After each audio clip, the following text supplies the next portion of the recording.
Well, welcome back, everyone, for another episode of Reimagining Cyber. Rob and Stan here.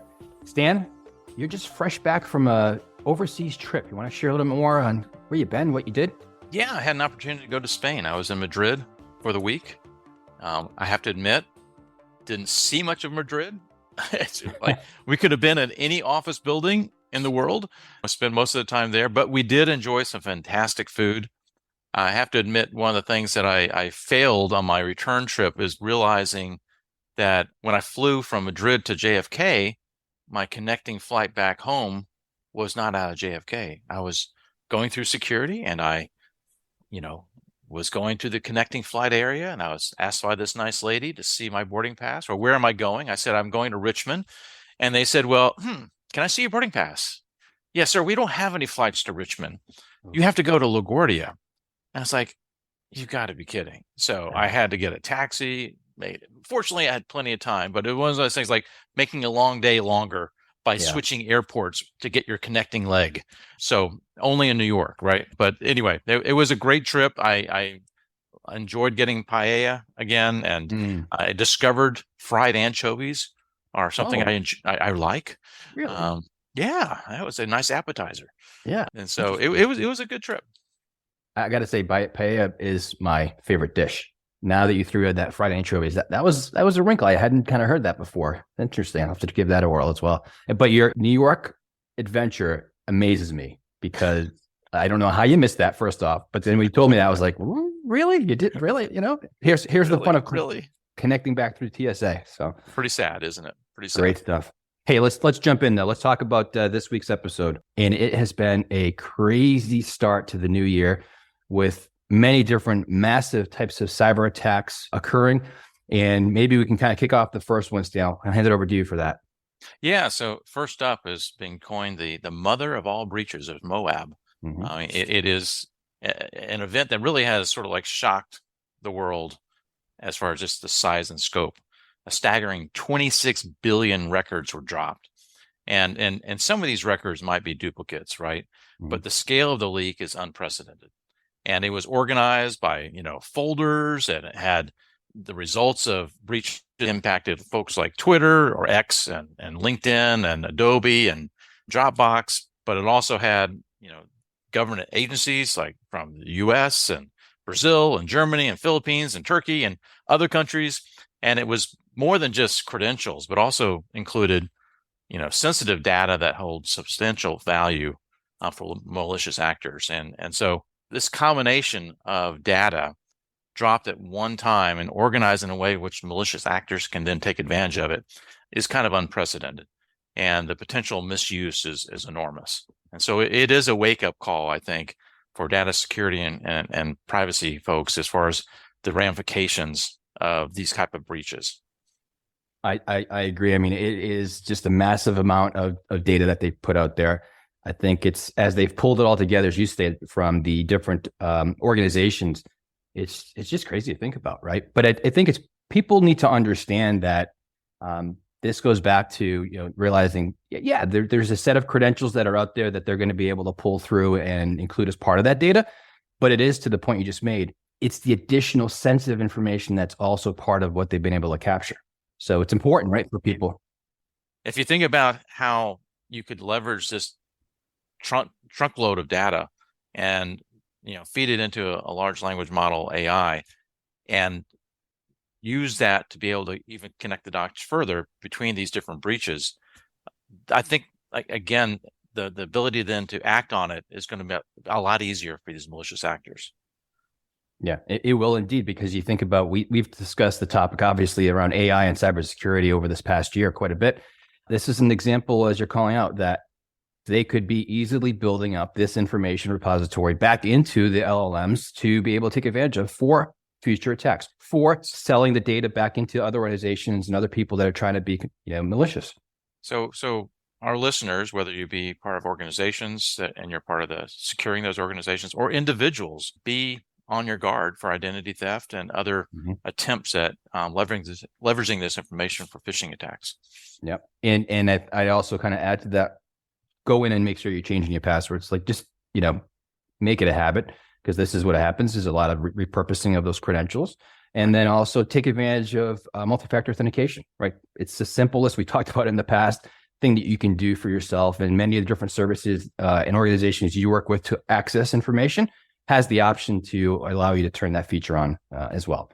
And the other thing that's going on right now over this past month is what we've seen with Midnight Blizzard, right? A notorious Russian-backed group that has been involved, and as you've heard maybe in the past, as Cozy Bear, as APT29. You would know them. These are the same guys that did the SolarWinds attack. You would know them from 2020. That's right, from the SolarWinds attack. So they're back at it, and this time, they had Microsoft and other organizations such as HPE in their sites. And so the biggest one that you've seen information on at this stage that's been released is around what they've done and being able to get into Microsoft.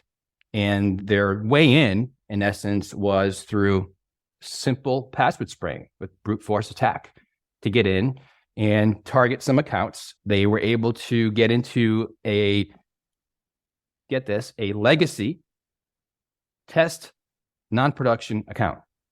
Mm-hmm. So keywords, legacy and test, an old account and within a test bad environment. So two things, again, better hygiene, need to pay attention to those things. But they were able to crack into that account. And in doing so, then at that point, they were able to go ahead and create some OAuth applications to be able to take advantage of. Basically, from an OAuth perspective, it's being able to leverage a way of communicating through an application to authenticate to other applications. So they actually created malicious OAuth applications in the environment and then use those to get into their attack. Correct. And the attack then was actually gone into the Office 365 Exchange environment, right? So Exchange, again, is the Microsoft, in essence, mail services. All we know about when we log in from an OWA or Outlook web-based access environment, Outlook.com. Think of it that way, right? When you're getting into that, what are you getting into? You're getting into the mailboxes. And so now they had full reins into those mailboxes and were very targeted in who they were actually going in to look at emails of. They targeted specific executives. They targeted the cybersecurity teams members, and they also targeted the legal team members. So why? Right? Because what it gave them was intelligence on what Microsoft already had on them as an attack, a threat actor, right? As a threat actor. What else maybe they were seeing that they were doing and planning, right? So again, kind of how were they coming in with whatever threat intelligence they had, they being Microsoft, on the Midnight Blizzard attack gang, or what else were they actually going to be potentially doing as part of some of the capabilities they were trying to, in essence, put in place for themselves. So do you categorize this as a state-sponsored kind of threat actor? Absolutely. 100%. 100%. Midnight Blizzard, we know, right? They are state-sponsored, right, by Russia. And so, again, going back to that SolarWinds attack, it was attributed back to the same gang, right? And I absolutely do. So we got to be aware of, what could this be? So then what came out was, I think it was around November timeframe when Microsoft started picking up on some, activity that seems suspicious. HPE then came out and said, hey, we've seen some stuff back in May of last year, 2023. They haven't disclosed more information, but there's other organizations we know are going to be tied into similar type of attack sequences that they've taken in to gather information, gather additional intel, and be more targeted in their approach going forward. So, and by the way, Stan, this is the same group that was also involved in past election disinformation. And guess what year it is, right? Exactly. Well, speaking of nation-state actors, I mean, one of the things that's continues to go on, but I think it's increased significantly, is the cyber war activities between Russia and Ukraine. These activities increased, and Ukraine honestly is preparing for even a new phase of cyber warfare. There are experts from Google's threat analysis group and Recorded Future, both of which are threat intel firms, that are warning of an increase in disruptive and destructive kind of attacks from Russia, particularly as the war shifts into potentially Ukraine's favor. The cyber forces in Russia are very adept. Midnight Blizzard has other names like Cozy Bear and APT29, but they have other teams as well that are focused on Ukraine specifically. And an example of this was back in the 25th of January, where Ukraine's e-services from a major provider were disabled.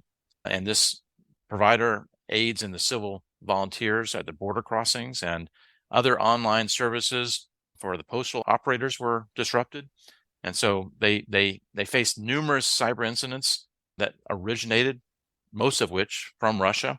And so, they've had throughout the war and even before the conflict impact to their utility companies and our operators, as well as online banking.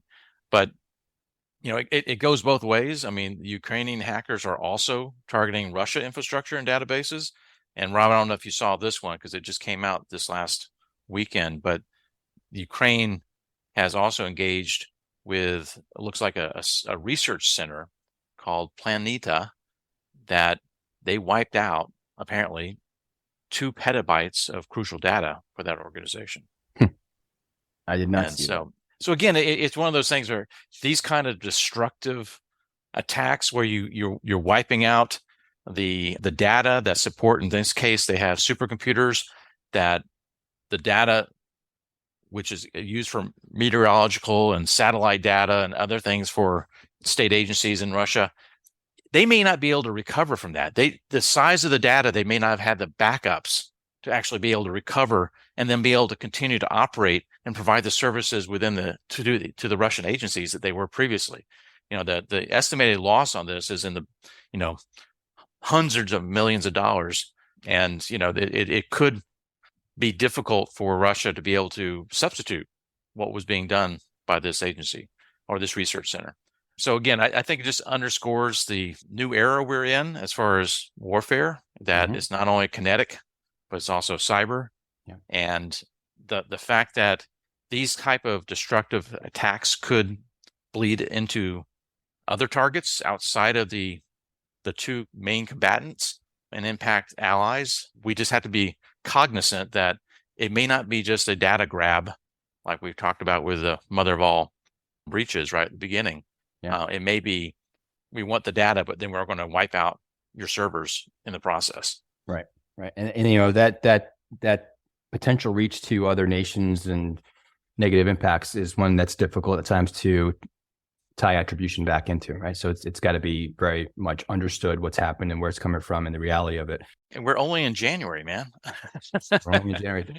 The other thing I think that's interesting about what you were just discussing is how effectively Ukraine is actually using AI as part of their war capabilities. And so there's been a lot of things that they've been doing with facial recognition to help them, of course, but even some learnings that came out last week, and I haven't gotten the details on it, but I want to go dig into around how they're tying into their cyber capabilities. So it'll be interesting to see, what those lessons are, because they are kind of being watched for that, and in some cases being supported, of course, to help as much as possible. You're absolutely right.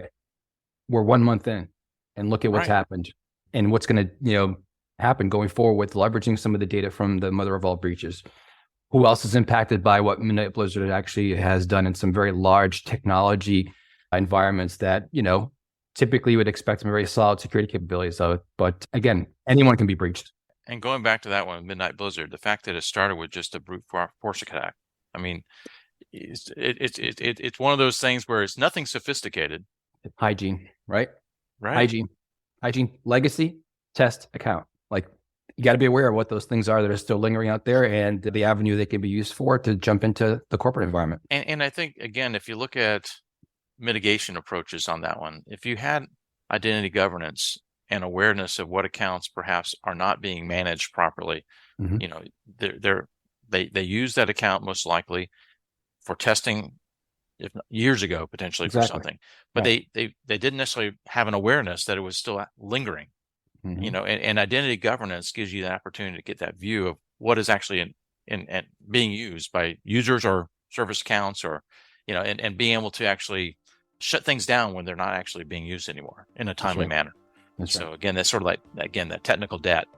You need to have that visibility to be able to take action on it. Exactly. Great example. Well, Stan, we'll see what comes over the course of the next month or two. Hopefully things start slowing down a little bit, but I don't think that's the case at all, right? So hopefully we won't have another episode dedicated to attacks in February, right? Yeah. Exactly. All right, Stan, great conversation. And until the next time. All right, take care.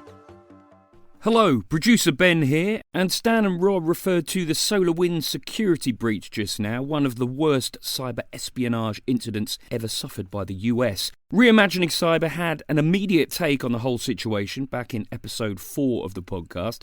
It's well worth going back to take a listen and getting a flavour of the mood at the time. It featured John Pescatore, Director of Emerging Technology at SANS in Washington, D.C. We don't know that they're only doing intelligence. That's an assumption that's based on forensics looks of some of what was going on. The possibility that two things. One is that in the SolarWinds attack, there were other malicious payloads and beachheads left behind. The second thing is, I really doubt they were only looking at SolarWinds. That was John Pescatore. Now, we've included a link to that episode in the show notes, as well as links giving more details on some of the attacks mentioned over the last few minutes. If you haven't done so already, please do leave us a rating and review. I appreciate that not all podcast apps let you do that, but if yours does, what are you waiting for? Thanks for listening to the Reimagining Cyber podcast. Goodbye.